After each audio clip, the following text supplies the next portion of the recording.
Oh my god, I didn't know we were going to do this. I didn't tell you. I didn't warn you. I just got goosebumps. I know. This is episode 4. We're just back from a week break and we're taking things very easy. And I'm not sure how he's going to audio balance this, so we're going to swap back to normal voices. And I encourage you to lower your volume if you're listening to this with headphones. Okay, we're back. It's EUphoria. It's episode 4. We're getting ready for week 4 of the LEC after our week break away. I hope everyone had a nice time. I'm Draco. This is Caedrel. As per usual, we're available on YouTube, SoundCloud, Apple Podcasts, Spotify, and wherever else you get your podcasts. The internet. We're on the internet. Wonderful world of the internet. There's a way to consume this content if you are willing to find it, and there's multiple ways. But yeah, we had a week off. It was. Do you consume if you listen? I mean, you're still consuming content. I mean, yeah, like, but consume is to eat, isn't it? I know it's the right way of saying it, but it just makes me wonder, you know. So what? Like So if I watched, is it not consuming? What's your line? Watch, consume. Do you consume TV? Huh. Sorry if you're not a native English speaker. Don't ever use this podcast as a reference for anything. No, don't ever. I'm not even British at this point. Yeah, no. On this episode, we're going to talk about week 3, which was 2 weeks ago now. So we're going to recap some of the big moments, some of the things that we were excited about, interested in, as well as look internationally, as Caedrel has been co-streaming for the past week. We'll also look forward ahead towards week 4. You were all kind enough to talk about on Twitter with me what you'd love to hear us talk about, and so that makes it easy because we're kind of, I'll be honest, we're coming in from vacay. Caedrel's been in the world of LCK LPL. I've been in the world of watching other esports, basically. So Apex Legends, CSGO, Valorant is starting. A lot happened last weekend. Last weekend was insane. F1, so many events, sporting or esporting, were going on. So if you are just an LEC fan, in general, I'd say, hey man, branch out because there's a lot of cool stuff out there. Yeah, the CS:GO content, absolutely killing it right now. I think it's cool. We're gonna take ideas from them. Don't tell ESL. Yoink, yoink. No shame. You know. Yeah. No, a lot happened. There was a lot of good LPL games, a lot of good LCK games. I saw some Chem Tank Cogmos. We'll get into that later on, but I'll leave that as a little teaser title for when we talk about the international. The F1 race, What did you do in your break? Other than watch things, just chill out? Yeah, so for those who don't know, I'm an esports couch surfer at the moment because my bathroom is getting remodeled, which is obviously like, to get a bathroom remodel in this day. Very adult. Very adult and also very position of privilege. So I'm not complaining too much because it's a nice position to be in. But with Afia in Cologne, I've been living at Afia's house and taking care of her cat. Shocks, yeah. And that's been chill, to be honest with you. Guys, I'll tell you, we were in the caster room and a package arrived for Dracos and it was like a radiator valve, and he was so excited. He's like, yes, I got my radiator valve. And that's when I knew, like, that's adulting right there. Like, that's adulting when you're excited to get a radiator valve just to get everything sorted. Well, okay, to be clear, I'm not that boring. No. I'm not saying I never say you're boring. I'm just saying I still am excited about other things. It's just that means the job can continue on time and I don't have to pay the contractor more money. So that's like, those are the little things. But I will agree that my life and what brings me joy has shifted immensely. If you had told 18-year-old me that I was going to be excited about a valve showing up on time, same. I'd be like, God damn. Dude, shut up. Why would I be cared about that? No, but I'm in the same boat. I ordered 2 fans, an air purifier. Hell yeah. Adulting. Bam. It's a hot summer. It's very hot. It's heating up. Drink water. The good news is, while it's heating up on the temperature climate side, I don't know how I'm swinging in this one. You're transitioning here Tasteful somehow? Here. Yeah. It's cooling down on the bet resolution side because XL like Cold Open is the XL song that I've been promising you all for so long. It's turbo scuffed, but it is coming week 5. We recorded it today. It'll be ready for week 5, so brace yourselves for that. Additionally, week 1, while I was gone, there was another bet made here in weird boomer fashion, the ice bucket thing, I think. Can you explain whose idea it was? Basically, Vedi, for sure. Vedi came up with the idea of let's all predict our top 3 by the end of week 3 because the end of the split could be a bit easier. But first 3 weeks are complete psycho fest. No one knows where anyone's going to be. Yep, except for Yamato. Except for Yamato, who of course had inside scrim information. But we won't really talk about that much because we're not sole losers here. So me and Vedi lost. Yamato got it exactly right. Fnatic, Rogue, and XL in the top 3. So it means that me and Vedi have to get in a bathtub full of ice in the summer, hopefully outside. hopefully live or somehow. I'm not sure how we're going to film it. We haven't figured that out yet, but the bet has been resolved in the sense that we know who the losers are. Because again, reminder, top 3 teams after week 3, Yamato had Rogue, Fnatic, XL. Everyone had Rogue and Fnatic, but then Caedrel had Vitality and Veti had Mad Lions. So in the end, Yamato supreme. Not even an Excel streamer / content creator, and he predicted Excel. You're out here predicting Vitality. Yeah, no, I don't know why. I had faith in the Haru machine, but it's let me down. Vitality has always let me down. I think, if they don't make Worlds, I think we should write a song about Vitality, honestly, because... I'm not promising to write songs anymore. No, I'm not promising, but dude... it puts me in difficult situations. If Vitality don't make Worlds, then I feel like it's such a letdown this year. Bro. But, okay, so let's transition then to week 3, because a lot happened in week 3, and it might feel very far away for a lot of you. There were still some insane games this week, but the good news for Vitality is that while overall, I think the sentiment around Vitality is this, unease and this, almost meh, you tried so hard to believe in them in spring with the super team, far, and it just never didn't matter. Yes, exactly. They had to fall to lose it all. To lose it all, certainly.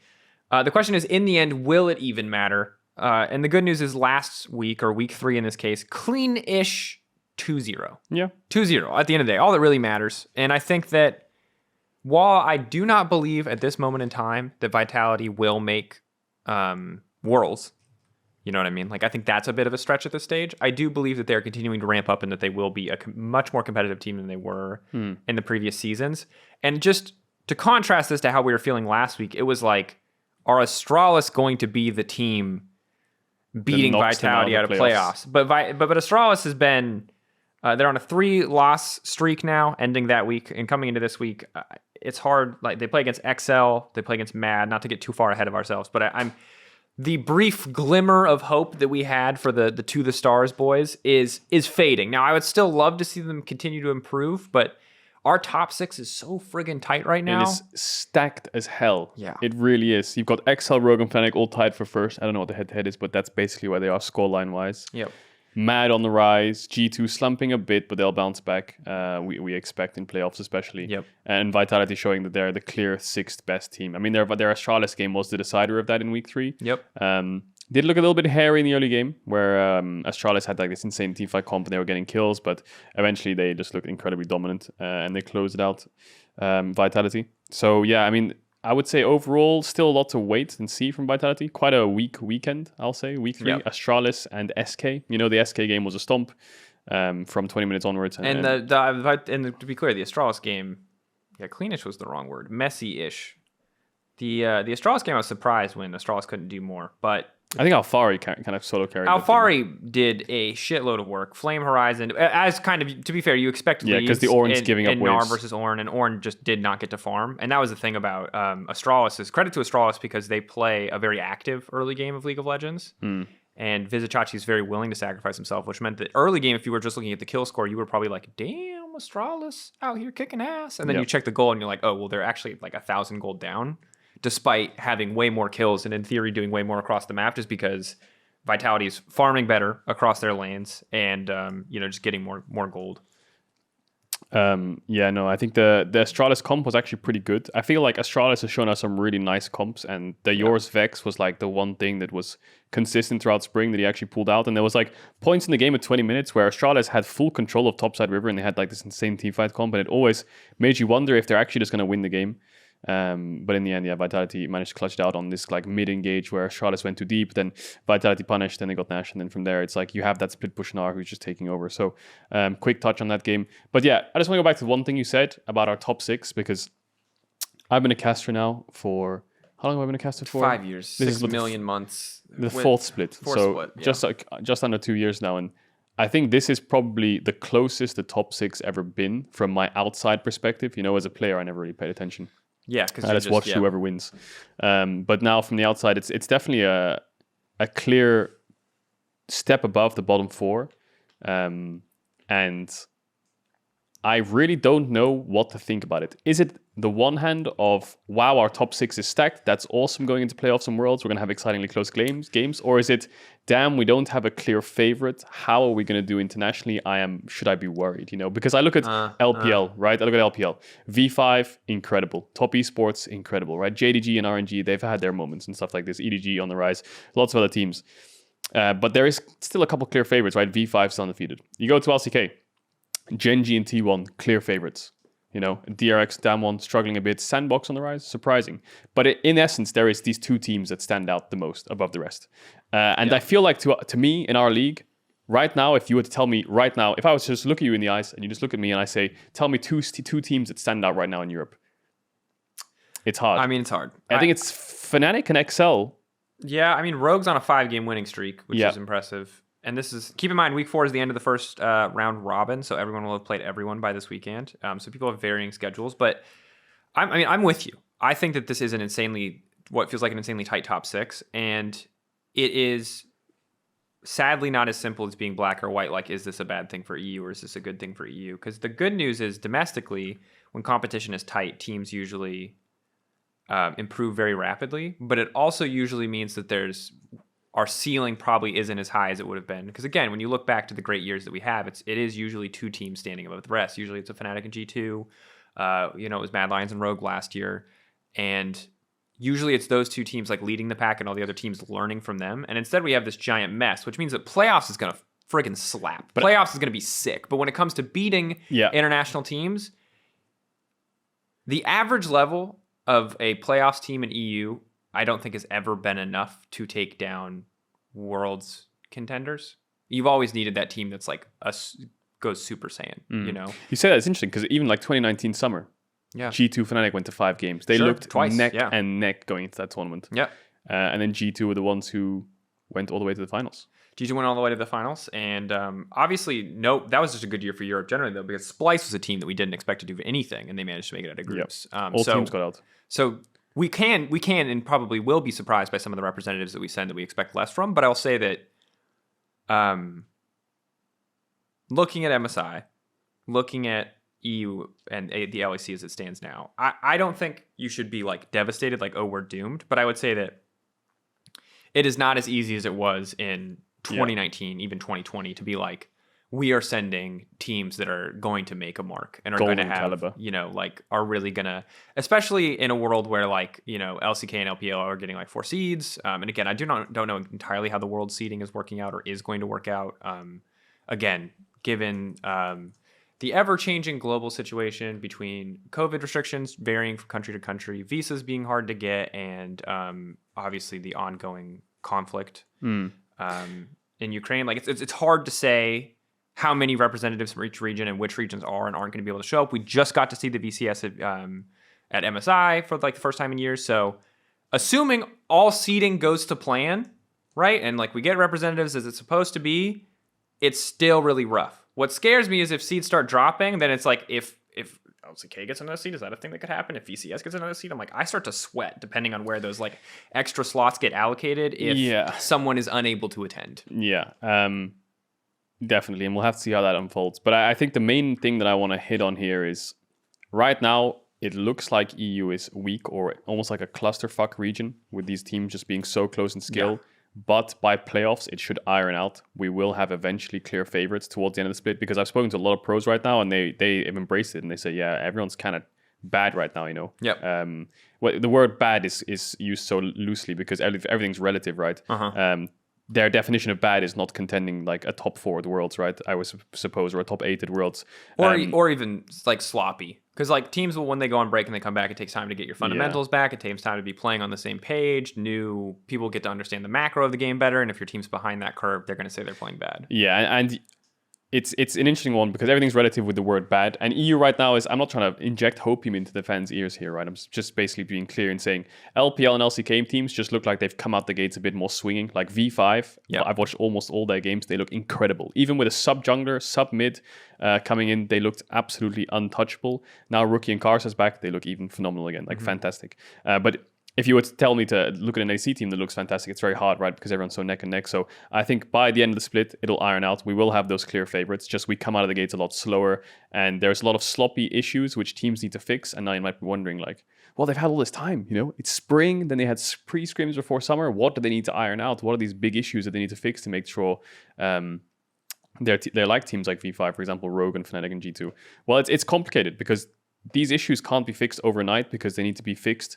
It's almost like habits in your brain, You have to iron out habits in your head to make sure that you don't do things subconsciously or you don't autopilot at certain times. You have to constantly think about things that you've been now ingrained in your head to actively think about. Also, in the defense of pro players, like the durability patch changed so much. Like early game is so different now because it was dive city. And it's interesting because LPL is still dive city, right? There's still teams who are 4-man diving bot, 3-man diving bot, and it's working. Like the towers are strong, yes, but all they've done is they've got better at juggling. Honestly, I've seen dives where jungle support AD get out of the tower with less than 15% HP, but they get a kill or a double kill and they deny the wave. So, and EU hasn't made that step to those risky dives yet, from what I've seen.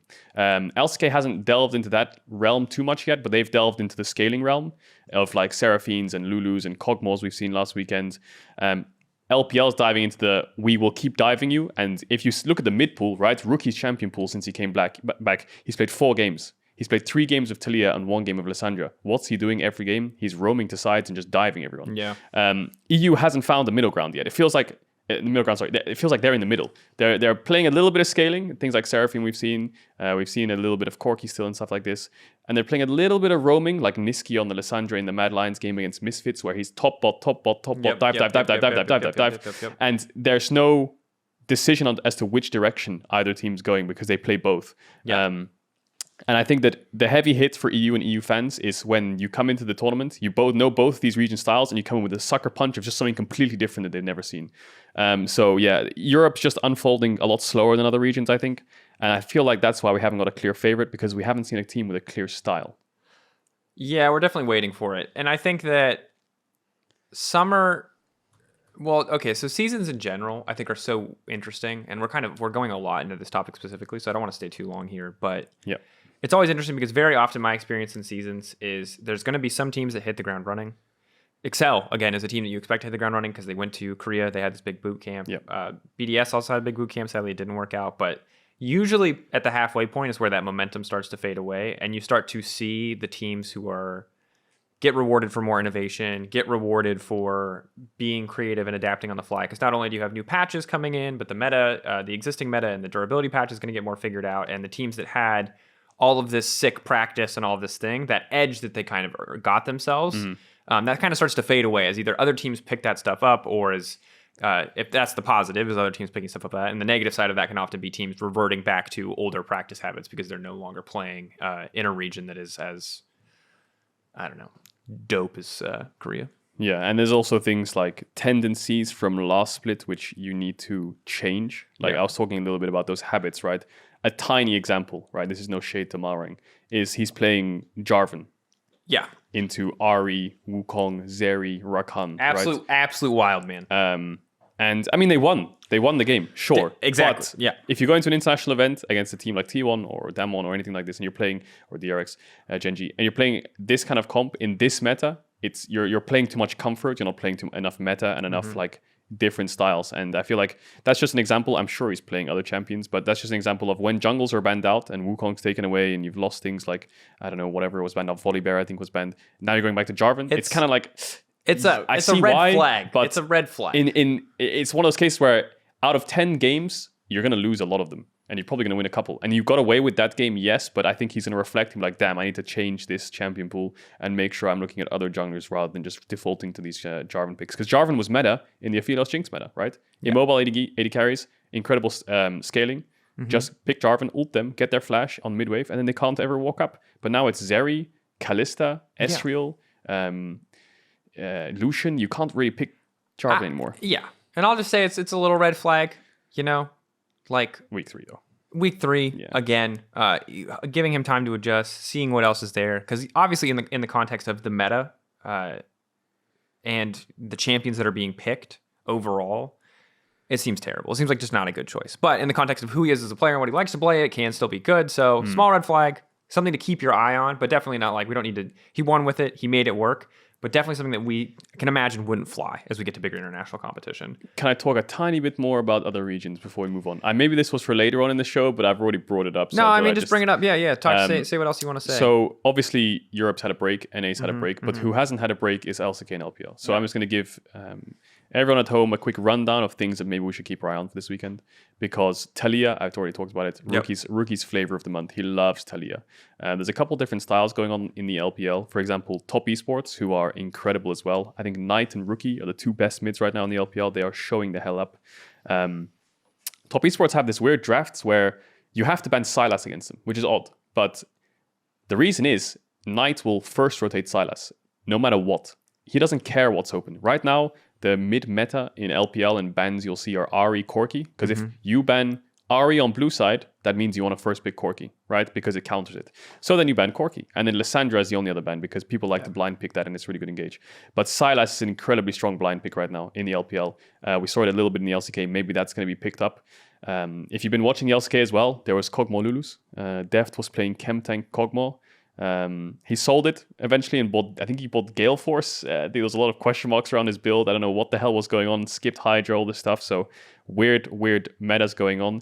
Hecarim, also pretty strong champ. Yeah. And the last one I'll touch on is Gnar. A lot of controversy around Gnar.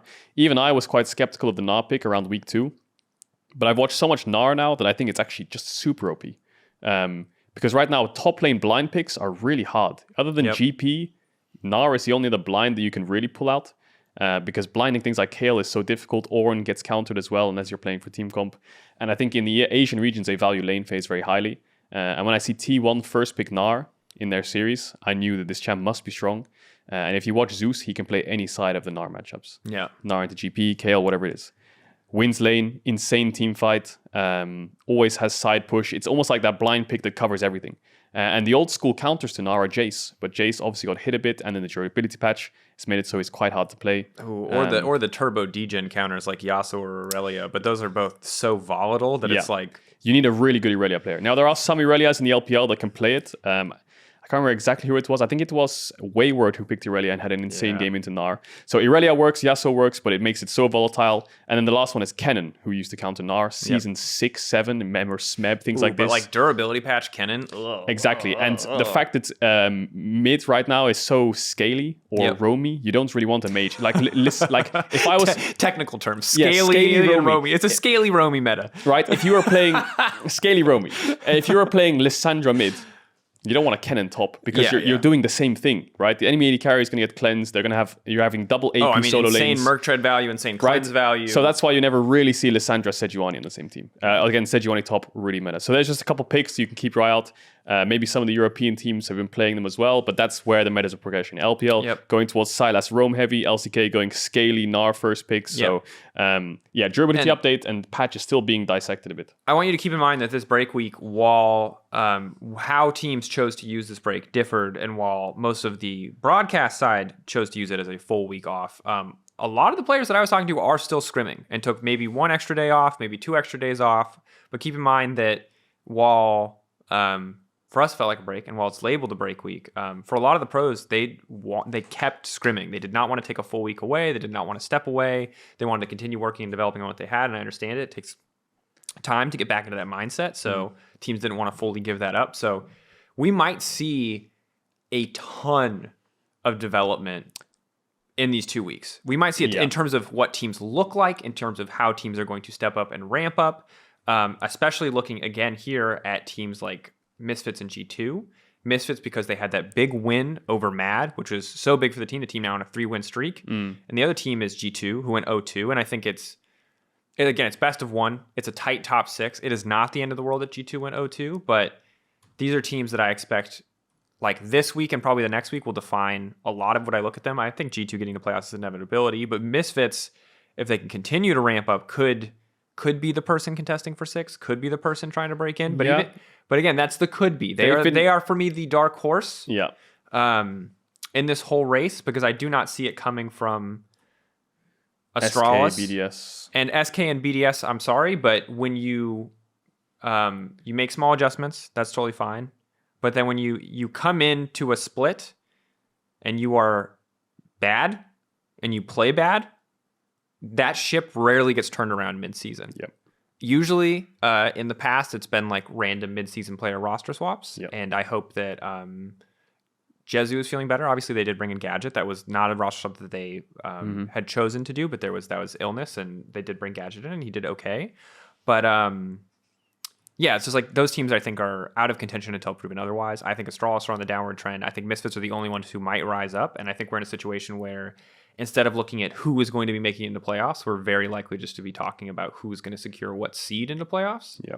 But it's just a tiny touch on BDS and SK. It's quite sad, isn't it? Because BDS had like a horrible split the first 3 games. And then, well, the horrible, I say, they're competitive against SK, right? They could have stolen that game. But then they beat G2 and they almost beat Fnatic. And then it's just downwards hill. Misfits beat them, XL demolished them. And that is a good point. They did beat that's G2 and they had that other close game as well. That is a very excellent point. Because I don't want to say that like their scoreline is bad and overall their play is not great, but that does not mean that there has not been redeeming moments or things that we can look at, because that is unfair to them. I don't want people to think that that is the takeaway. The reason what I was going to say there is I think your point is very valid, because I think these teams pick up wins in the early season. They don't pick up wins in the later season when other teams get better. They normally pick up wins when there's sloppy gameplay from teams like Fnatic and G2. And you saw it in the Fnatic G2 games where there's just lots of sloppiness, unnecessary things happening. And things that just need to be cleaned up going later on in the split. That's where the lower tier teams can claim wins against upper tier teams. So yeah, definitely a struggle for them. Yeah, it's dark times. Again, we will check in on them. We will keep looking at them. We will treat them with the same respect in cast. But when it's this podcast, this analytical platform, we just get to talk openly about the teams. We don't do no narrative in here. Well, I mean, there's always a narrative. There's always something we could talk about. SK finding their footing. Like there's still narrative. There's still talking points there. But when it comes to if someone asks me, hey, I'm going to bet on BDS and SK, is that a good idea? I'm going to say no. No, that's not a good also, idea. One small thing I missed as we're going to transition to the next thing. This is the more thing podcast with Caedrel, bro. You just have to what? My brain. I haven't had coffee today, so everything's coming in at like a 10-second lag delay. So as I give it to you, it comes back. The last thing I'll say is Keria has been playing Lee Sin, Yasuo bot. He's been playing Lee Sin bot with Senna, Yasuo bot with Senna. So that's just how the Senna met's evolving. What I was going to just bring up... Yasuo bot gets me going, bro. It does, right? I love that shit. That's nuts. And I think the biggest reason for that is because Riot went on a break, the patch has been delayed as well. 12-13 has been delayed by an extra week. So I think 12-12 has been played on for at least 3 weeks now, coming up to 4 next week. So they've had a lot of time on this patch, especially with things like Senna, right? I don't know what the 12-13 changes are, but they've had a lot of time to grow. This is one thing that obviously we keep going into these bigger picture conversations, and I think it's just because we're waiting to see week 4, and there's probably we've processed week 3. We feel like there's not as much to talk about, and that maybe we can talk more about week 3. We have some some stuff from Twitter that we can talk about later, but I think it's so interesting because this conversation comes up in esports all the time with like game as a service game like League of Legends, where it's patched like every 2 weeks versus let's say the prime example of Melee, which is literally Super Smash Bros. Melee, which is just never patched and the meta evolves anyway. And I think that it is cool to see these little pockets every once in a while because innovation is absolutely rewarded in League of Legends, but not in the same capacity as a game that is like patched slower, right?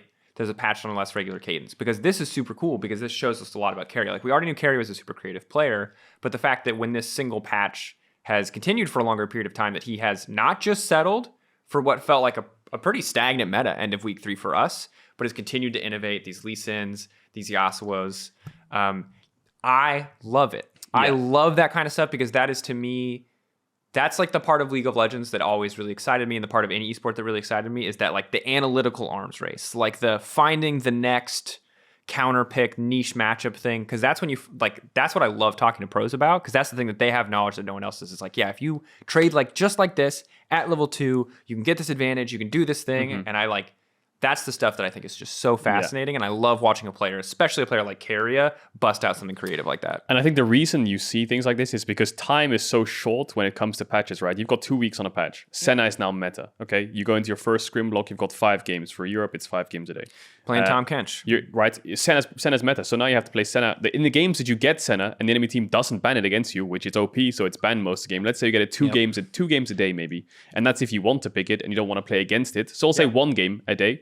You have to practice Senna Tam, right? Because it's the best. And then you see Seraphine Senna, and you're thinking, okay, we need to practice Seraphine Senna now. So in the short amount of games that you have, because duo queues removed as well, you need to practice the things that actually work before going into the things that you think can work, right? Yep. Because you've got a stage game in 5 days. In 5 days, you've got 6-7 games of Senna. You can't just go to, I think Lee Sin bots can work, because you invest 2 games into it, doesn't work, and now you have to play Senna Tamkench on stage because you're blue side, right? So if you get 3 weeks of playing 1 or 2 champions, you can really find the limits of it or find picks that work so well with and against it, right? And that's another reason why Worlds is so exciting, other than it just being Worlds, is that obviously we sit on another patch for such a long time. That's where we really get to see creativity come out. A lot of iconic counter picks throughout the years. Again, the MF Zyra counter pick, MF counter pick into Zyra. A lot of cool things like that. And Morgana into LeBlanc. Morgana into every LeBlanc. Couple of years we get a new one. Every couple of years. All of G2 2019 MSI, whatever we want to call that. I don't even know if we can call that. That's just their champion pools were just so all over the place. Yeah, and just a quick note. I just looked. I had a little sneak peek. When you go into it's Christmas. You go into the living room. You peek over how many presents you got under the tree. Shake the box a little bit. Yeah. Ooh. That's what I do. I'm shaking the 12-13 box. You know what I'm seeing in there? I'm seeing Corki nerfs. I'm seeing Elise buffs. Yes. Elise in the tower dive meta. Ooh, that could be fancy. I haven't read through it all, but there's some Fiddlesticks buffs, it looks like as well. The Crow Storm! Gwen and Sivir changes, it looks like. Nerfs. I saw they posted them up today. Actually, I don't know if those are 12-13 or 12-14, but they're pretty big adjustments. And then Sivir and Master Yi are getting big changes. Sivir especially. Renekton is getting a bit of a buff. Renekton Elise buff on the same patch. And then Volibear nerf, it's really broken right now. And then things like Sunderer are getting changed. I think items are what changes the meta a lot, because Sunderer right now is really broken. Sunderer existing enables so many champions. Trundle, Volibear. Yeah, it depends. If you're ahead on jungle, you build it. If you're not, you don't. We don't see... I don't want to say it for certain, but we don't see that many Sunderer champs actually in pro play, other than if we see the odd Camille every now and then. Nar built Sunderer when EUphoria played Nar into a tank matchup. Into tanks. Normally it's Triforce, but into tanks it's Sunderer. Other than that, the junglers are dogs, so they're going full tank. Unless maybe Hecarim's do it, I'm not sure. No, Viego builds it, no? What does Viego build? Yeah, Viego does build shield bow now. He can build shield bow, obviously. I think he's been building Sunderer. A lot of builds. Sunderer plus usually tank items now. There's a lot of builds on Viego. You can do Sunderer Blade. You can do Blade into Sunfire. You can do Kraken Slayer. Sunderer freaking Death Dance, which is so annoying. Yeah, there's a lot of items synergize very well, but they're obnoxious. That nerf makes it so tanks are better maybe, or some champs can't use it. Change is potentially coming, and that's the big thing. Let's take to the Twitterverse as we look ahead towards week 4. Before we do that, quick thoughts. Bel'Veth, we were hyped for her. She was really she's crazy strong when you play against her in pro play, or crazy useless. She's a very feast or famine champion in my experience. Definitely on the stronger side. But pro play, she honestly just looked like she farms for 18 minutes. I think this is why I put her here just so we could say it for all the Bel'Veth fans out there. But she is, to me, does friggin' nothing 90% of the game. So for context, in the top 4 regions, right, including LCS and LMS, LPL, LEC, LCK, all that stuff, there's been 4 Bel'Veth games. It's 2-2 right now in Renate. Haru won. We saw it in the LEC. He didn't really do much in the early game. Of course, you can't. I feel like you need to get the Bel'Veth to the late game or the mid to late game and get her heralds and things like this, and then she will do the rest for you. But getting her to that point is very difficult. If you watch Canyon's game against DRX, the Bel'Veth could never really do anything. And if you can never really get the ball rolling and you're against a jungler like Trundle, which is what he was against, who's just snowballing every lane and you can't impact your lanes, then your mid game to late game doesn't matter when your team's really far behind, right? So it's a very risk champ. You need early game solo lanes, which just isn't a thing right now. It's like a Corki meta-ish, and then you have to pair it with things like Lissandra perhaps, and it's quite a complicated one. It's a very complicated one because having a scaling jungler in pro play is very difficult because it means contesting early objectives is hard and lanes get to play a little bit more freely because the early game jungler on their team is just having to find you and then can make plays of his own while you're farming. 4 games have been played. Haru and Kanavi from JDG won. Now on the Kanavi side, it looks pretty strong, but Canyon and Circe, of course, lost. It feels like a very feast or famine-esque champ. If your team's ahead and you're ahead, perfect. If your team's behind and you're behind, not so perfect. But I think I saw that JDG LNG game, and it was LNG did Baron, and they all died and gave up Nash, and that's how they lost the game. I could be mistaken. I'll check it up while you pick up of this, but I'm pretty sure that's exactly what happened. So we'll say it's a win, but I think that's what happened. All right, we'll start with. There's a lot of fun stuff in here, and thank you to all the people who wrote like random fun stuff. But we'll start with some of the more serious ones, and we'll get more degenerate as we go on. We'll start with this Hilly Stan, who says, "Do you think more bans would be a good addition to pro play, and if so, how many?" This is an interesting question. This is not specifically about this, but I thought we'd start abroad here, and we'll get more specific. We have a follow-up one for Excel after this. I would say that I would be curious to change draft and experiment with what changing draft looks like. I think draft has been the same way for a very long time. I'm a big fan of a lot of esports, if you know me. I think that League of Legends is an interesting game because there's almost always what feels like 4 mandatory must-be banned champions. Yeah. And I think that expanding the ban phases would be interesting, but the problem is that most roles champion pools are not big enough. And so you end up with this position, I think, where like, let's say we give everybody 4 bans in the first phase. It's really easy to just completely ban a single player out or a single role out. And I don't know what the effect is there. I wouldn't mind seeing more split up. So maybe it's like 3 initially, but maybe there's like 2 picks on each side, and then there's like 1 ban and then 1 more pick, and then there's like you put another ban somewhere in the middle of the draft. I think what you could do is you wouldn't add it to the first or second phase, you'd make a third phase. And what you do is you'd have 3 bans on either side, 3 picks, second phase bans of 2 bans each, 1 pick each, and then third phase bans with 1 ban each, and then 4 and 5. That I think could work. The problem of adding an extra ban in the first phase is 4 bans each is 8 bans. And if it's a meta with like Lucian, Zeri, Aphelios, and all this, and Kalista, and you ban 4 ADs already. The thing is, if you ban ADs, they're going to ban ADs. So what's going to happen is there's going to be like 6 or 7 AD bans, and then all of a sudden you're just going to be down to like weird picks, which is fun, but in a small champion pool meta, it's very difficult, especially jungle, right? If you take jungle right now, you ban 6, 7 junglers. I don't know what the hell you're playing. And it's fun to watch because then you'll see different junglers, but also the pros probably don't know how to like play them on stage, perhaps. The reason you would change draft from an outside perspective, not thinking about from the team's perspective, so bear with me, I might miss something here, and if any coach is watching this, they can tell us what they think. I think is 1, to increase skill expression in the drafts, to be able to like show more skill in drafting a cool composition, and 2, to probably to like increase champion diversity in pro play and to show more cool champions. But I think that there's probably a better way to get more champions into pro play than just like throwing 2 bans into the draft. I don't think it's that simple. And to me, the overall sentiment of the question to me, like, could it be changed? Should you add more bans? Should you change draft? Should you change the way champs are picked in pro play? I think worth exploring, absolutely. But obviously, it's something that has such big ramifications that I would say that like, I don't know. I would like want to prepare like a presentation and a plan. I don't think it's something we can just spitball right here. I think one thing that could be cool for a draft, now it might be a bit more boring for the viewer because it takes longer, but increasing the amount of time you have per pick allows for people to think more outside the box. They only have 30 seconds to pick a champ, right? And in those 30 seconds, like, just pick me Lee Sin.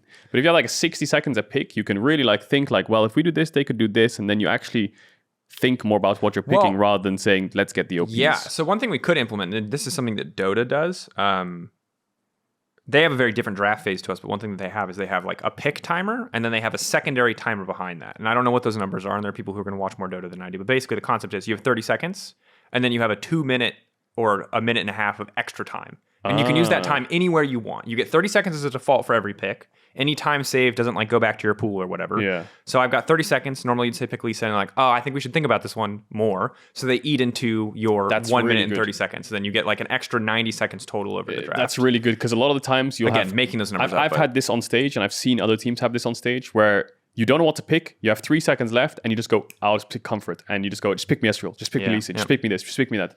And having that moment always either ruins your draft or never really allows you to explore different ways and avenues. And I think if you just have 60 seconds or like 30 seconds and an extra 1 minute, 32 minutes, you can really just have a discussion rather than like, in 30 seconds goes by really quick. If you're like, you think this is good here? Yeah, it could work, but I'm not so sure. The mid-matchup depends if they pick this. And then by the time you say that, the next discussion is already basically 5-10 seconds left. Yeah, and I think that the big thing there for me is the flexibility to put the time where you want to put the time, but also just remembering that like that doesn't completely remove those situations. It just makes sure that like if you're going to spend 2 minutes picking a pick to end up with being like, screw it, just pick me comfort, then it's like something you should have prepped better for. So it takes, it's you just see less of those situations overall. Do you know what I think League needs? Wild Rift has this. In solo queue, you queue up. You know how you get 1, 3, 4, 5? You get randomized where you are. Yeah. So you could be first, you could be last.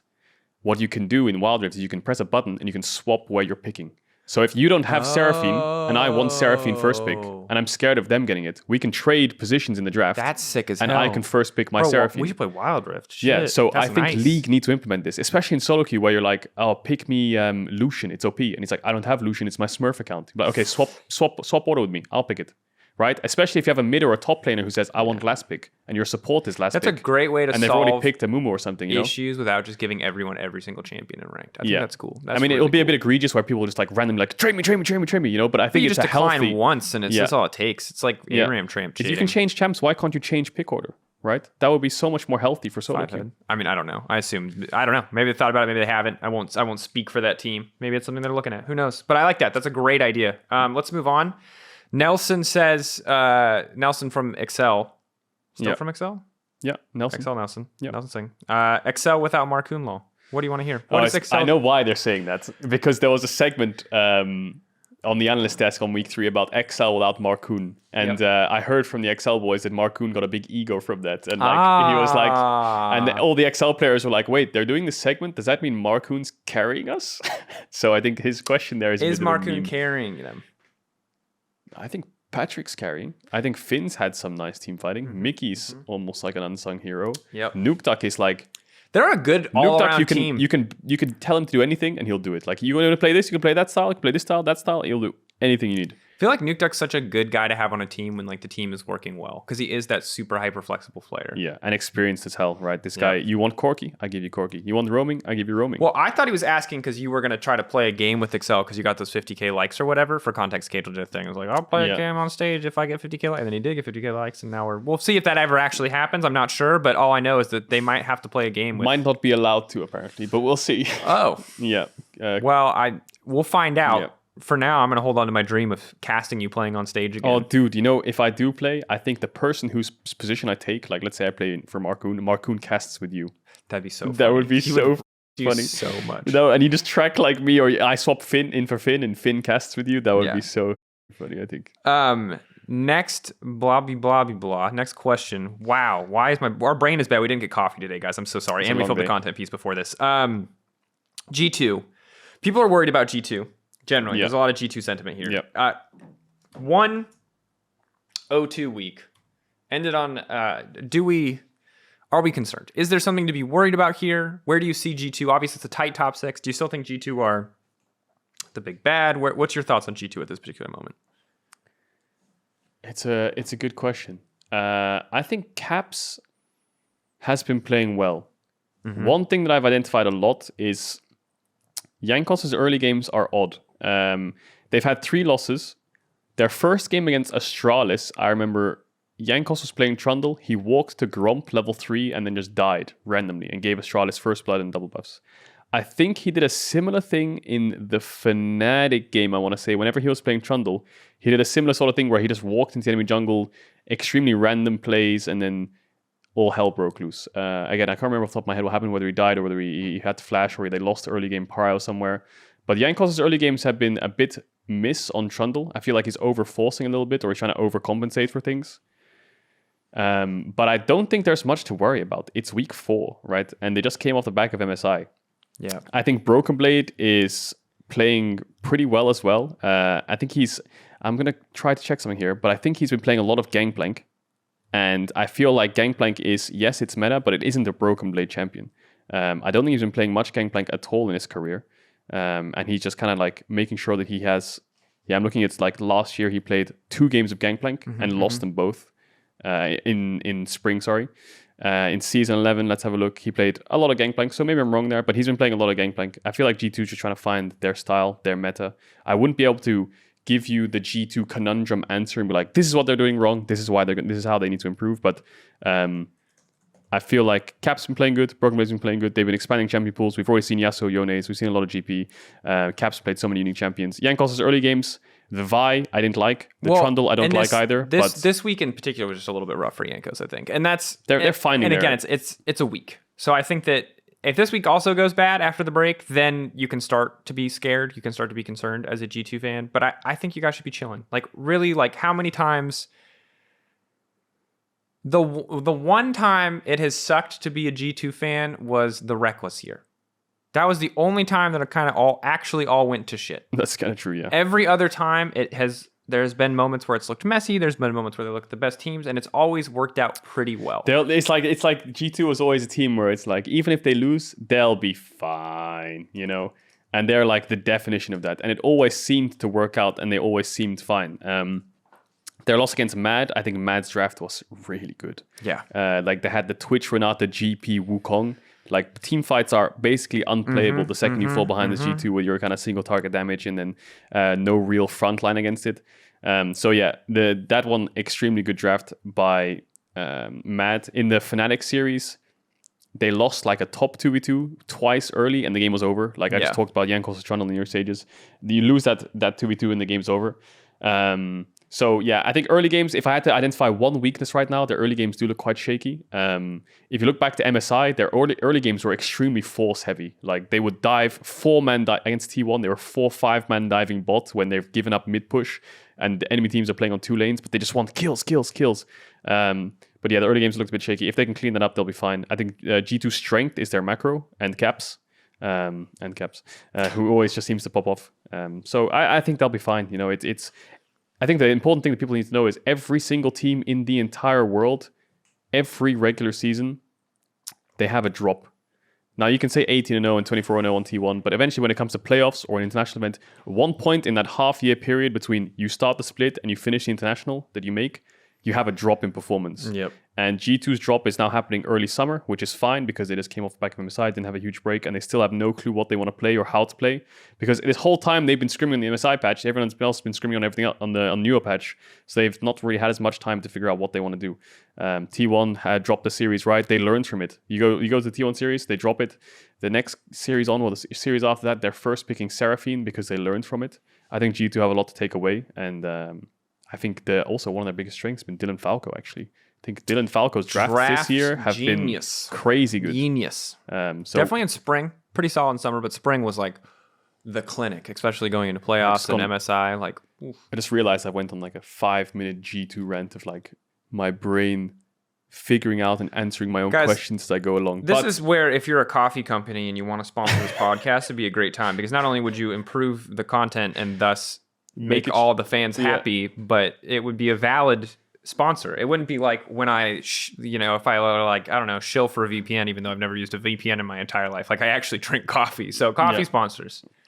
Yeah, I think, G2 drafts. Just small shout out to Dylan Falco. Maybe he doesn't get the recognition he deserves. I think at MSI he got a lot of... We have talked about Dylan Falco regularly. Have we? I think if I maybe snuffed the bot lane a little bit too much. I do like the bot lane. I do think they play well. We can talk about them more in the future. Maybe we can have a bot lane episode at some point. We haven't done one of those in a while. Yeah, to get both of them. Yeah. Yeah, but I respect Dylan a lot. I saw him do a lot of work, him and BB at Schalke when they're playing on Schalke, and it's cool to see a lot of the structures and systems that he built up there really transfer well to G2. All right. Here's the deal. We got some fun questions. We're going to get a little off topic. We're going to bring it all back by talking a bit about week 4 and the games to watch, the games that you should be keeping your eye out, because it is coming, my friends. Week 4, big weekend. Brace yourselves. Brace yourselves. But for now, some absolutely random nonsense. Buff, nerf, remove. The LEC players did it, and Mr. Jens Bjarne, don't think that's how you pronounce it. Rota. I don't know how you say that. Anyway, thanks for asking the question. Thanks everyone who asked questions. Do a quick, what would you buff, nerf, remove? Like LEC just did with the pros. I saw the video, but I didn't actually... I saw buff one thing, you get to nerf one thing, and you get to remove one thing from the game. Buff one thing, nerf, and remove. Can be a champion, can be an item, can be a system, can be anything. Well, okay, I would remove wards. That would make the game an absolute anarchy. Mm-hmm. So that's pretty fun to watch. Yep, got it. I would nerf champion vision range, so you can't see as far. And I would buff the amount of bushes on the map, so the game just turns into hide and seek. Okay, I'm down. I see a world. This is my theory, right? So this is how they buff 80 carries, but Okay. they lower vision range, right? And how they balance that, so 80 carries are still good, right? Is they make all supports buy items that have higher vision. So it's like a rally race, and you got the co-driver. So no, it's like your Twitch is a sniper, and he's like lining up with the 50 cal, but then your Karma has to be here with her her glasses. Yeah. Like, all right, it's gonna be about 30 degrees west. 30 degrees left, and it's like shared vision, right? So it's just like Twitch can see what they see. Funnier is if they can't, and Twitch just has to fire Zeri like style in a random direction, like the Call of Duty level. There's a flaw in your logic. What's that? When we go to a tournament, Yeah. the Twitch will have his mouse and keyboard, but he'll be playing like this, looking at his Karma screen. Yeah, that's why I think that probably you have to have shared vision, and you can't actually do like the sniper. Like you just have to be near them to leverage their vision. That sounds pretty funny. Yeah, just nerfing and buffing. I don't know. It's just something that's never been touched, like vision. Fundamental systems. Fundamental system is like you never really think about how far a champion can see in the river, you know? Yeah. And if you actually turn that down a lot, how funny would it be if you just walk straight past each other in the same river? That's what I would be living for. It's almost like a deathmatch hide and seek. Oh my god. And mini-maps are removed. Yeah, I thought you were going to be like, remove vision, buff Rengar, increase brush size. I thought you were going to have like an agenda, like a solo That sounds like agenda. the entrance to a horror film. Rengar buffed. Vision removed. What a buff. I would buff Kanye West. Sorry, Kane. I call him Kanye West. I would buff Kane. That was a bit random. I'd buff Kane. He's like a fine champion. Do you call Kane yeah? Yeah. Pick me, yeah. Pick me, yeah. That's a good idea. I haven't played Kane in a while. I want to play Kane, but I want him to be a little bit OP, so I feel good about myself. So I'd say buff Kane. I'd also love to see a transformation system change. I kind of like want it to be different, but I could rant about that for a while. So I'll just say, you know what could be cool to add to the game? Like, you know how in Dota you have the shopkeeper, I don't know if it's like the courier? The courier. That carries items to you? That sounds fun. Just every character is Ornn. You just play Caitlyn Morgana with a courier behind you. God. Why does everything you want to do to the game just ruin the game? Oh my god, this is why pro players this is why you're not allowed. And then you have the clueless guy who's just started playing League again after being like playing from season 1 to season 7. He's like, surely they have to base soon, right? Oh the clueless face, and all of a sudden he sees they have a full item, and you're like, dude, you've been hitting my tower this whole time, bro.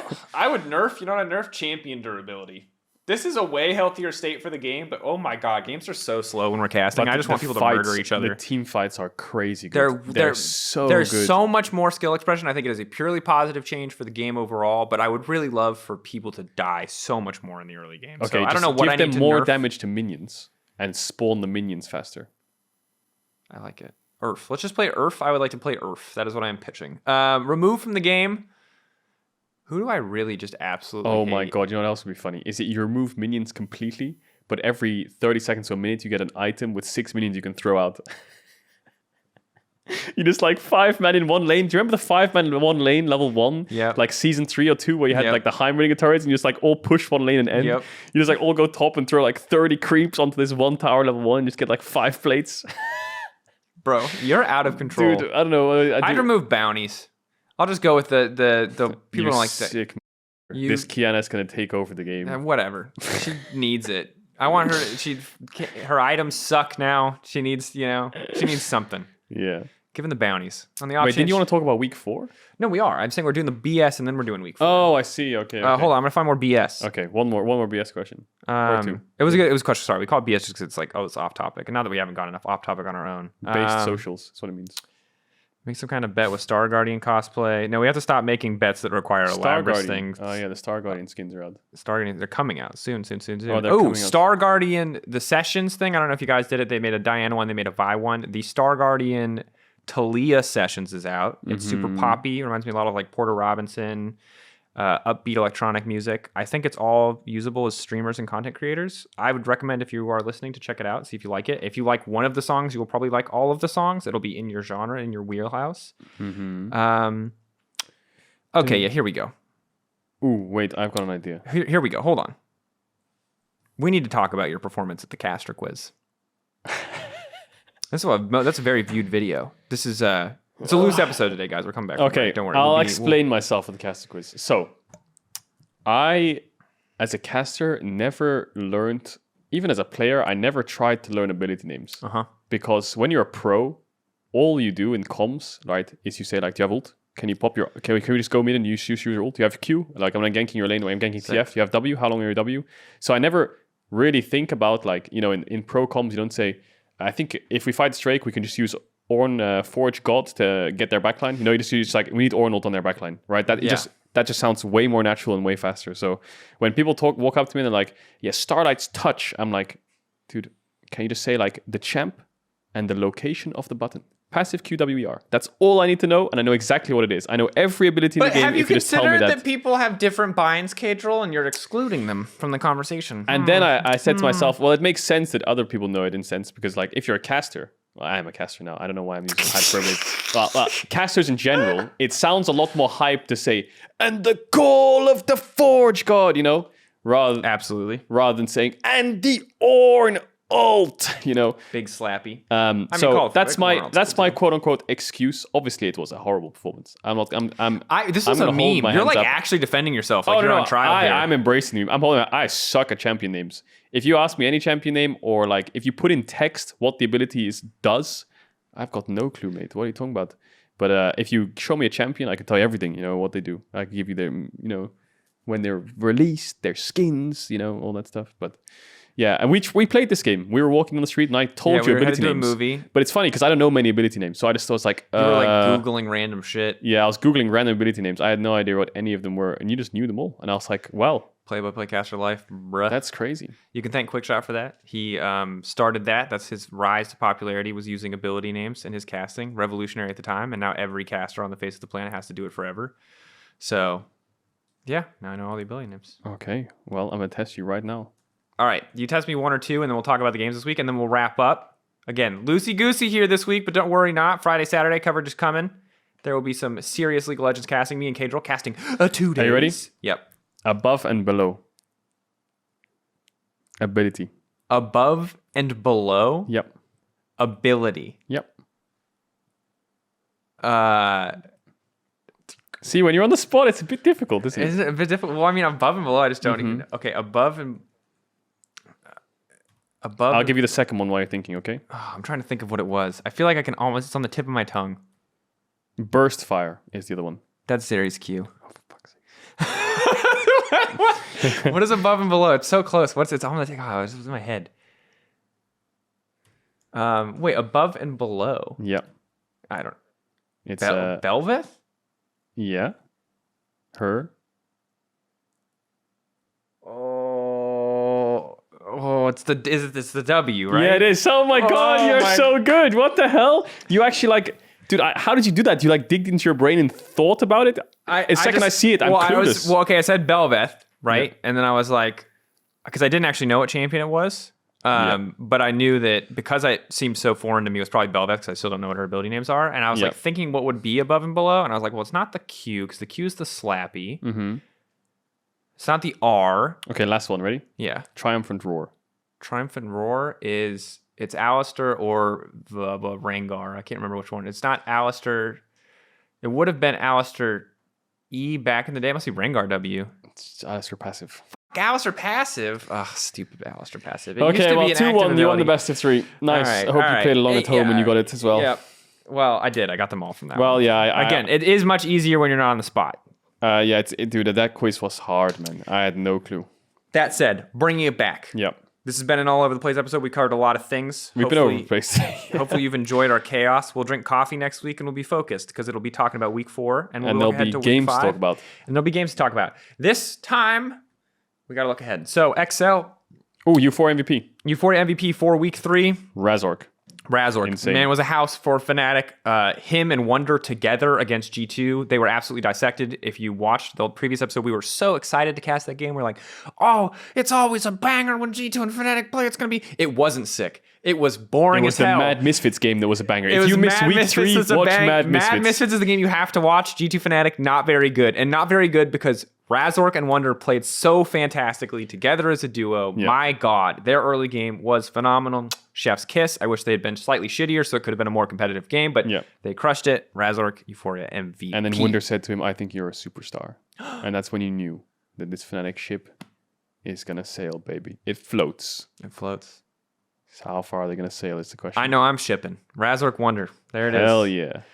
This week coming up, the games are a bit weird. It's the final week again in this round robin. So Vitality, tough schedule, Rogue and Fnatic, but last game both days. That one is going to be pretty intense. Misfits, big week to prove themselves. Similar story. They're on a 3-game win streak. They have to play Fnatic and G2. Misfits will be right back out of the conversation as Dark Horse if they drop these 2 games, because these are the teams that we expect to be in playoffs and need to do something. So really, if you want to watch for big playoff games this weekend, it is really Misfits and Vitality, the 2 teams to watch and their respective opponents. XL, they play Astralis, they play SK. Yeah. Mad Lions, they play BDS, they play Astralis. Yeah. And for worldwide games that you might want to enjoy, tomorrow, which is today, seeing as it's released on Wednesday, is Gen G versus Sandbox. And this is released at 12. Is that the second series? This is the second series. So this is released at 12. As this is coming out so and you are finishing 1 hour, this series is about to happen. And the LCK is going to be Gen G Sandbox. I think Sandbox is 4th. They're actually having an amazing split. Croco is smurfing. And Prince as well. So check out Gen G Sandbox. Later on in the week, you've got RNG LNG. It's pretty good. LNG are struggling, but it's Doinby versus Shahu. That's cool. But then you've got the certified bangers. You've got Top Esports, Edward Gaming. DRX versus T1. And then my personal favorite, V5 versus Weibo. The Shy versus Rookie. Damn. The brothers in arms turned against each other. Look at you. You're so good. Weibo struggling. Rookies undefeated. Crazy banger. That's on the Sunday. Okay. Cool. TLDR, Turbo Bangers. This weekend, you're keeping your eyes on Vitality and Misfits, unless you're a fan of a particular team, and then watch those games. And then, looking forward to some of the hype LCK and LPL matches. It all kicks off, though, Sandbox Gen G tomorrow. That is the second LCK series today. When you are watching this, it'll be today. Happening shortly after this podcast, if you are just now watching this podcast, or currently. So go check that out. Cool. Twitch.tv/LCK or Twitch.tv/Caedrel. No, I won't be co-streaming it. Oh, yeah, we have to work. Twitch.tv/LCK. Thank you everyone so much for watching. This has been episode 4 of EUphoria. Hopefully you enjoyed what was a very chaotic episode. Thank you again to everyone who tweeted at us and gave us suggestions. We're coming back off vacation. We're a little loosey-goosey, but we'll tighten it up, and we're going to have some excellent guests next week, as well as some cool topics of discussion. So brace yourself there. Brace yourselves. Week 4 is coming. Week 5 is coming. Week 5. Week 4 is also... Week 4? This podcast is now going to wrap up as we descend into delirium. Thank you again for watching, and we'll see you next week. Good night. Good evening. Good morning. Bye. Goodbye.